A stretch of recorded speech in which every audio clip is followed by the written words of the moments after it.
I'm different. I just have a different constitution. I have a different brain. I have a different heart. I have a different, that's how I roll. I have one speed. I have one gear. Go.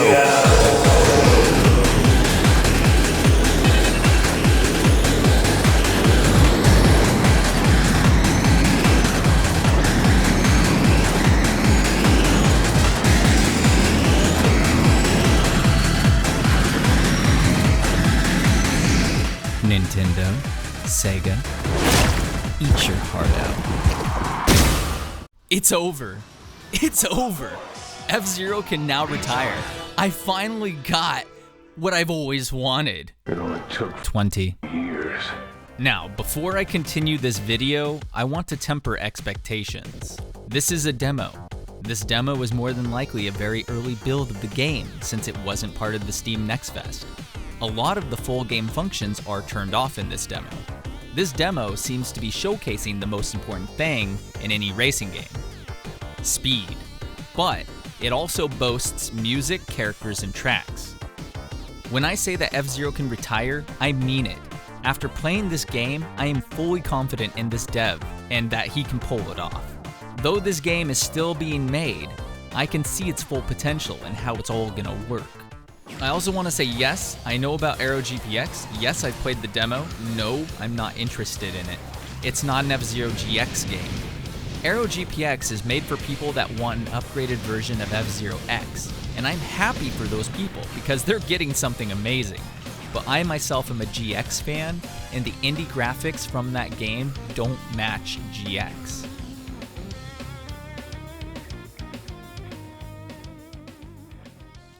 And there lies the truth. I'm not an F-Zero fan. I'm an F-Zero GX fan.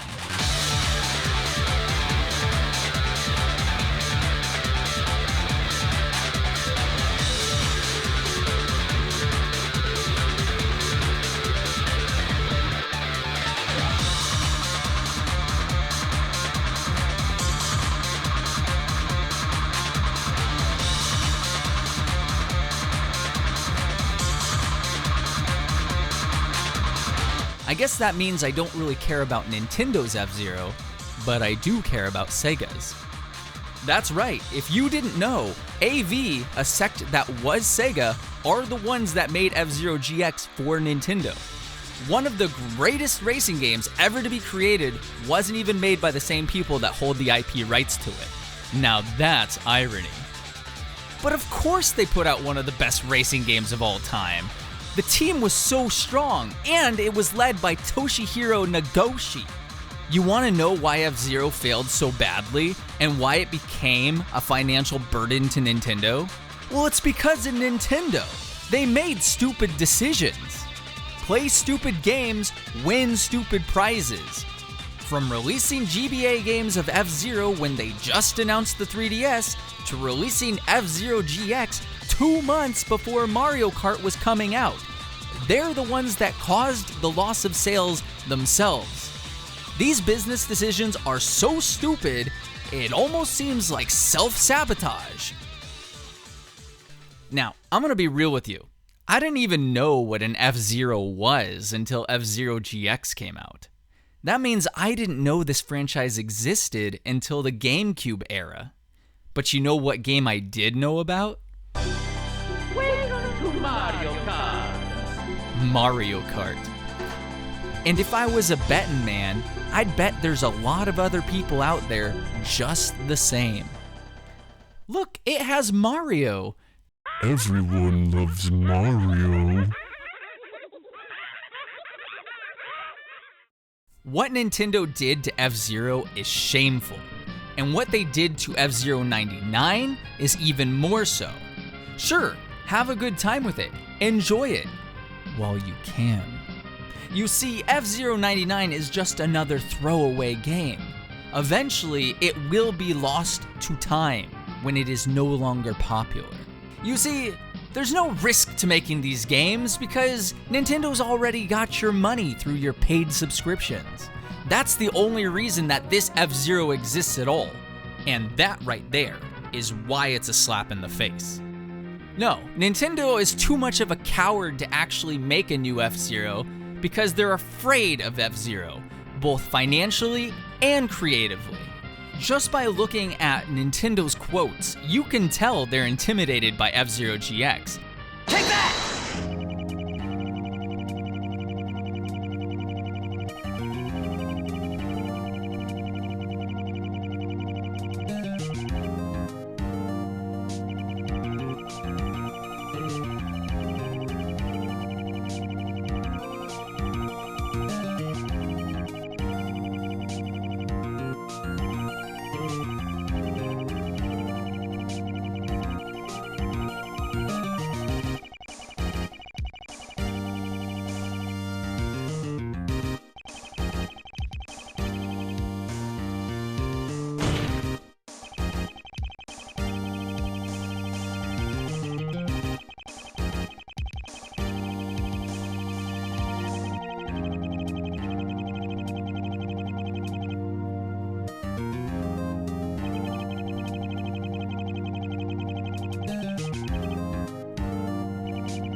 Objection!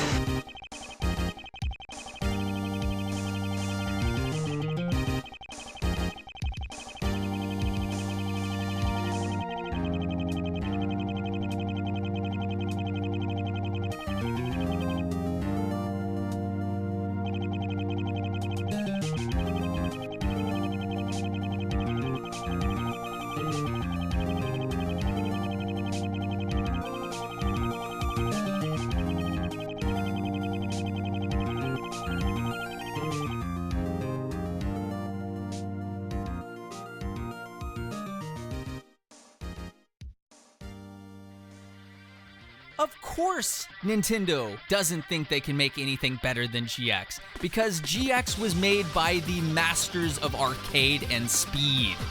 How are you gonna top that? You don't. The reason I brought up all this stuff is because I want you to understand where my feelings are and where F-Zero actually is. For 20 years, I and many others have been waiting for Nintendo to give us a new F-Zero game, but now we don't have to wait anymore because some brave developers are taking the intimidating task of making an F-Zero game.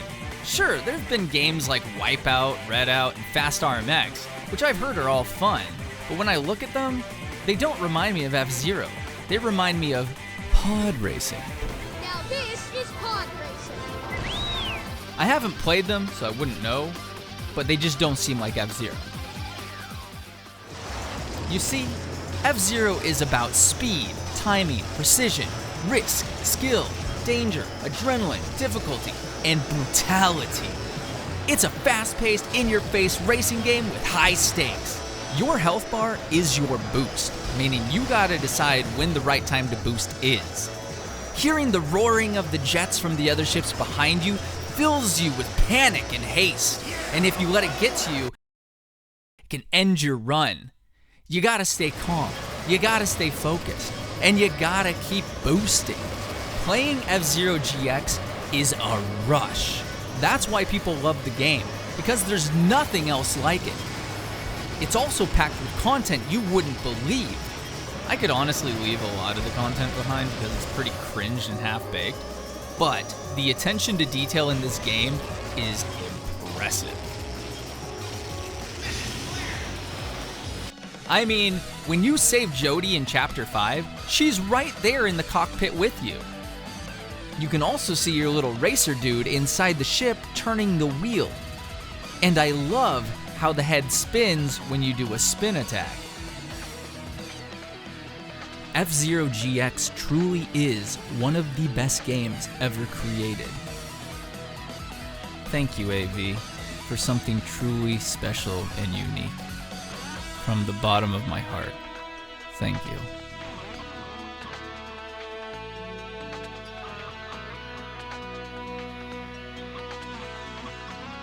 Thanks for playing.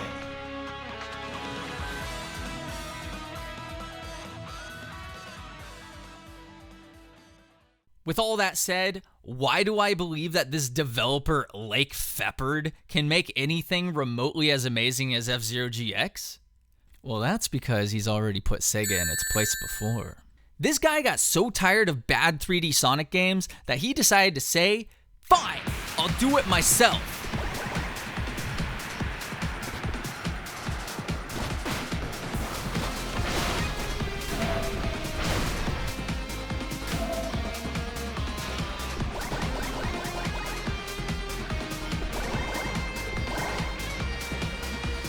This Brazilian developer, Felipe Ribeiro Daniluz, also known as Lake Feppard, has not only proven that he can recreate an experience from another game with ease, but also elevate that experience of said game to higher heights than even that of its origin.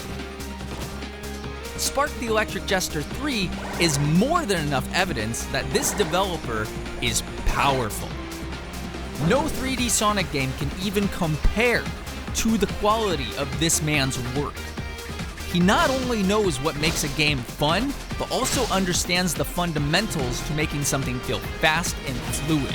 He is the perfect person to take on such a daunting and intimidating task as to create an F-Zero GX-like game. Now that you understand who this developer is and why I believe in his talents and skills so much, let's take a look at the demo itself. If it can even be called that.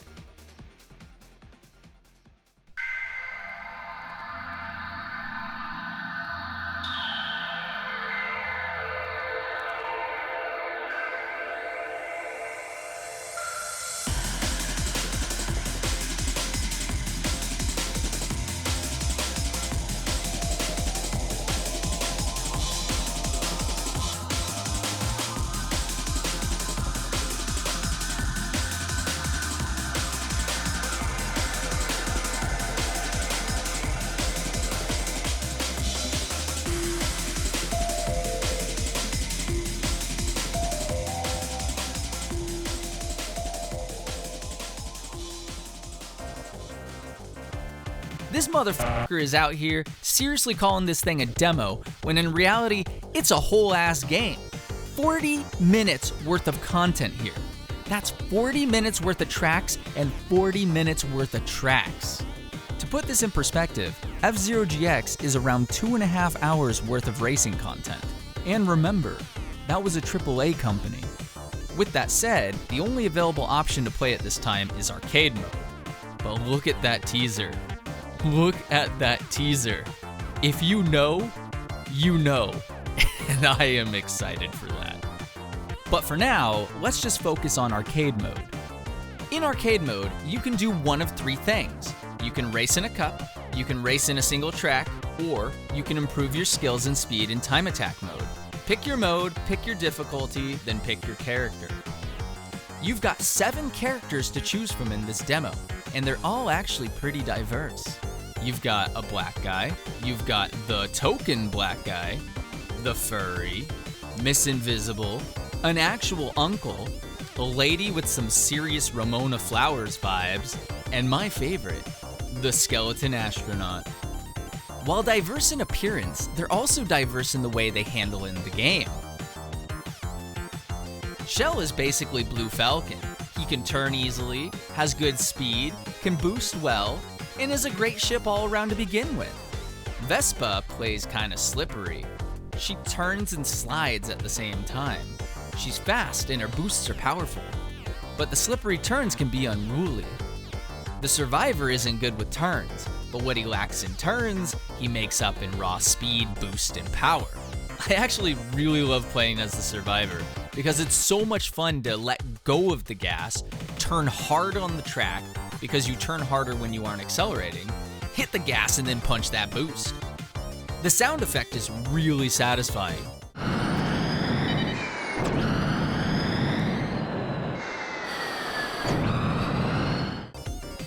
Seriously, try letting go of the acceleration from time to time in this game. It's just as much fun as chain boosting. Oh, that's right, we haven't talked about chain boosting yet. Well, the idea of chain boosting is pretty simple. Basically, you're not only trying to boost consecutively, but also trying to hit those yellow boost pads at the same time that you're constantly boosting. Easier said than done. Successfully pulling this off, though, will get you your top speeds within an atmosphere.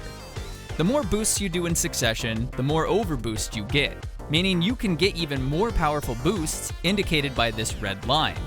These chain boosting and overboosting mechanics are one of the reasons why XF is shaping up to be better than F-Zero GX in some ways. There's nothing more thrilling in a racing game than being rewarded even more speed for playing well. Oh, and I didn't even mention, you can boost on your first lap. I will say there are some bad balancing issues that need to be addressed, but we'll get into that later. Every single ship, other than the White Kestrel, has 4 different alternative paint jobs. And I gotta say, the Gundam one is probably my favorite. That or the giant cheese wedge. Either way, it's the Never Centauri. Second place would be the White Warren, and third place would be the retro-looking Forgery.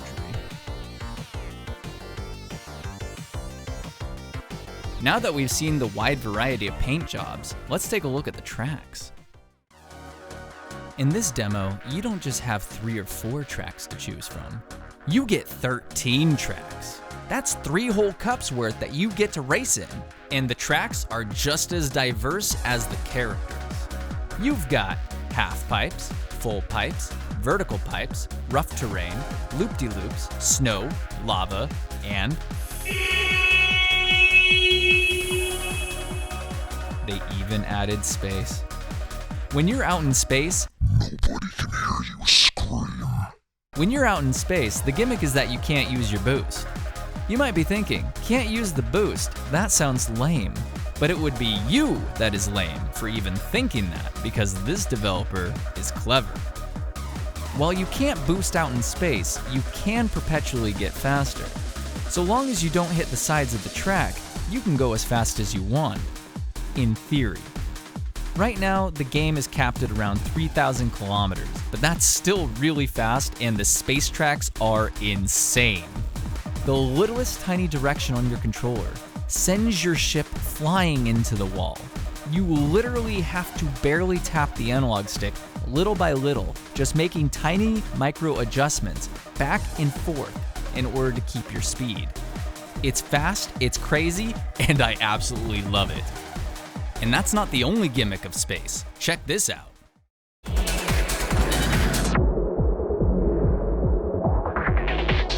The sound gets this mute-like effect on it. It is so incredibly awesome, and I can't get enough of it. But the gimmick is only as good as the music, and let me tell you, every song on this demo is a banger. All of these musicians are masterclass. The best way I could describe how good this album is that it gives me the same feelings that the Fury OST gives me. Oh, and they have final lap music as well.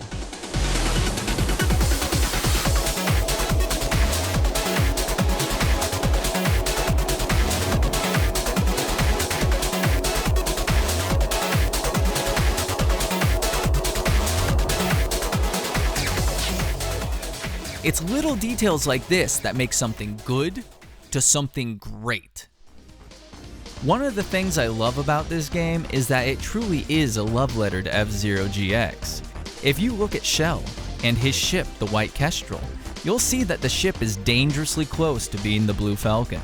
Not only is the ship designed in mind of the Blue Falcon, but the name Kestrel is another word to say falcon.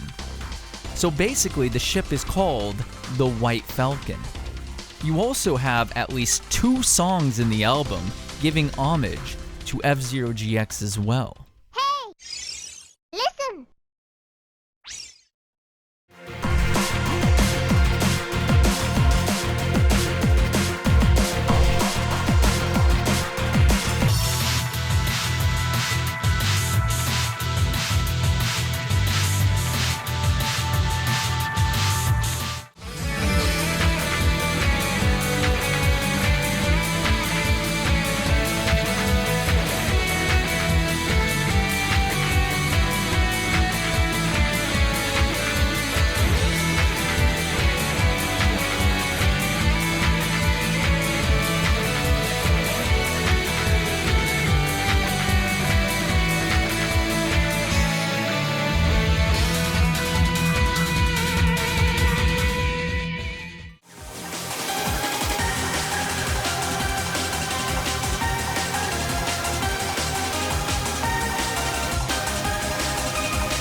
These little nods and winks to F-Zero GX are just so endearing, and they show a lot of respect to the origin as well.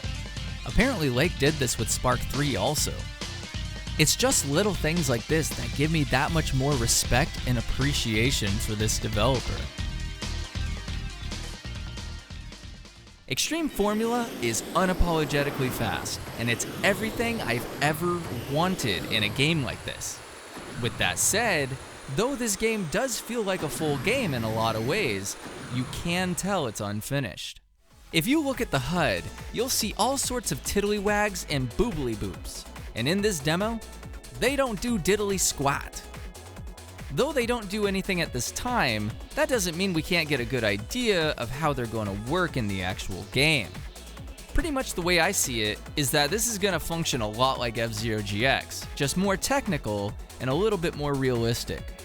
I was going to break this all down and explain how the boost works, but I found this one comment that explains it beautifully. Well, now that that's all explained, let's take a look on the other side. Fuel is pretty self-explanatory. It's how much gas you got in the tank, and you can see it slightly deplete over time. In this demo, it doesn't really do anything, and it doesn't become a problem, but I am quite sure it will in the future. The hull is basically the health of your ship. Damage the hull too much, and it's game over. I've tried to do this in the demo, but it looks like that function is turned off for now. What I did find interesting though, is that the ship's paint job shows wear as you damage your ship. A very cool little detail. Below those bars, you have symbols and numbers that will affect your ship in one way or another. The arrow with the P is atmosphere. The arrow with the G is gravity force of that planet or moon that you're racing on. The thermometer is how hot your ship is running. The more you boost, the more your ship heats up. My guess is that the high temperatures of the ship will damage the hull, thus being like F-Zero GX. I think it's going to be a little bit more involved than that, but we'll see.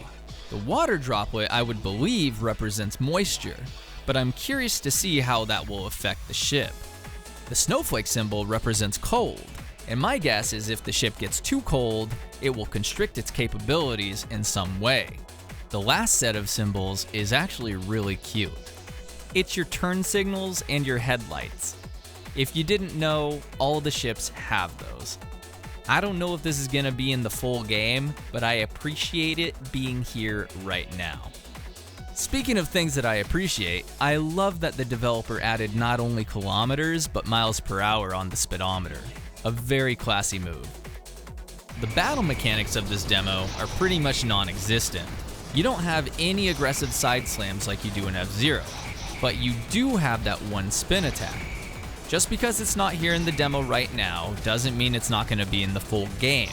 With that said, if you do play F-Zero for the aggressive ship slamming, you're going to be disappointed and underwhelmed. The furry wolf guy is in dire need of rebalancing. He's broken in both top speed and lack of speed. In an atmosphere, he's the fastest ship while boosting. In space, he's the slowest. Good luck even getting third place with him. He's basically both too fast and too slow. All the tracks are fine, but the first track needs work. You can place first place on hard, no problem. But when you get to pro or harder, it gets ridiculous. And it's only like this on the first track. All the other ones are balanced just fine. One of the big gripes I have with this game is that there's not really ever a feeling of competing against the CPUs. You're either way ahead or you're way behind.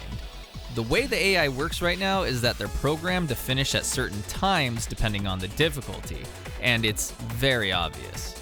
Personally, I'd like to be flying with the other ships and have that feeling of competition like I did with F-Zero GX, but I do believe we'll get that along with some great aggressive play in the final product. Bugs do happen, but not very often. I've seen a few people complain about the optimization, but honestly, once again, Vested YouTuber comes in with a great comment. I myself didn't have any problems playing this on Ultra, getting around 80 frames per second. But then again, my PC specs are Intel i7 9th Gen, 2080 Max-Q, and 32 gigs of RAM. I did, however, have trouble playing this on my Steam Deck. I got it to work, but only if I get past the main menu first. After getting past the main menu, I'm in the clear and the game plays great on low settings. It's usually at a stable 60 FPS, but it can drop dependent on particle effects or ships at the start of the race. Even though the tracks didn't get as crazy as F-Zero GX did, I'm not surprised. When has any demo ever given you final full game content? Now, I've watched this guy's older videos on XF, and I'm not worried one bit. I mean, if you don't think things are gonna get crazy, then you must have missed the part where he's making story mode. I have full faith in this developer's abilities, and if you need any more convincing, take a look at this.